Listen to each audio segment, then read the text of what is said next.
Harriet, you are gifted with the opportunity to play a wealthy, black, intelligent, free man. How liberating was it for you to depict this character? Very liberating. I think that we had the opportunity, it was very important to Casey to show these different portraits of black life, Yeah. living at the same time in these United States. That Yeah. that one woman in our film, several, hundreds of people in our film actually are faced with the choice to be free or die. Mhm.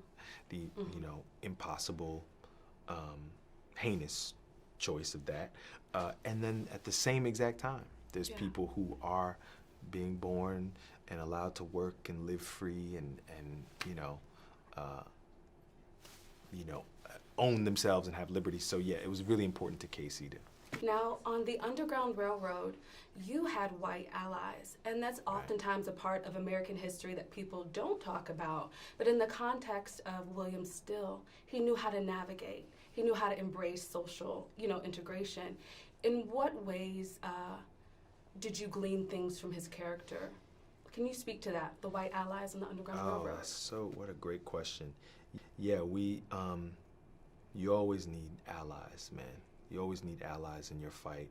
When you're trying to chip away at a system, when you're trying to chip away at a power structure, I'll say it really helps to have people who could otherwise benefit from that power structure to appeal to their humanity, to appeal to whatever conscience they may have.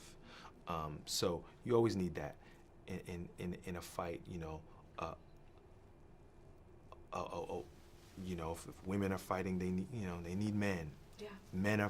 Black men are fighting, we need black women. Or white. You need. If short people are fighting, they need a tall person on the other side to say, or vice versa. That's right. That's one thing I noticed about the film. There was a spirit of interconnectivity. You understand whether the blacks were free. Well, because it's about a network. That's right. The Underground Railroad was a network, a very sophisticated community of people. Yeah, and I thought that was very interesting, especially amongst, we spoke about the white allies, but especially amongst the blacks in the movie. Whether they were in chains, whether they were free, whether they were rich or poor, there was this unspoken continuum of we're one. And in what ways do you think that this generation could benefit from even revisiting that mindset or that ideology of unity despite difference?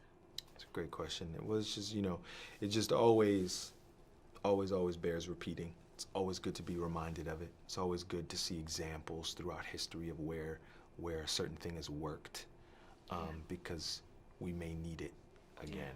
You never know when you may need to call on that again. What was your greatest takeaway from playing this role in this film? What did you leave with as a human being?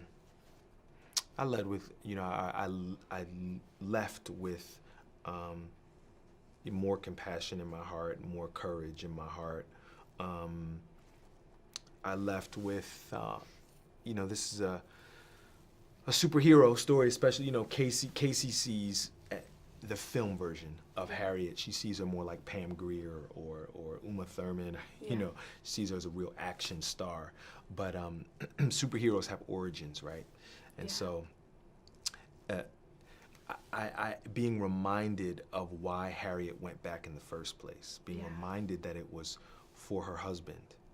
I mean, that's why she went back. Things turned out different, and she brought other people along the way, and she went back for more family. But being reminded of, that's why that started.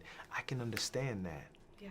I can understand that. I can understand going back for the love of your life. I can understand going back for family, and then bringing other people along the way too. But it made a superhero a lot more human to me.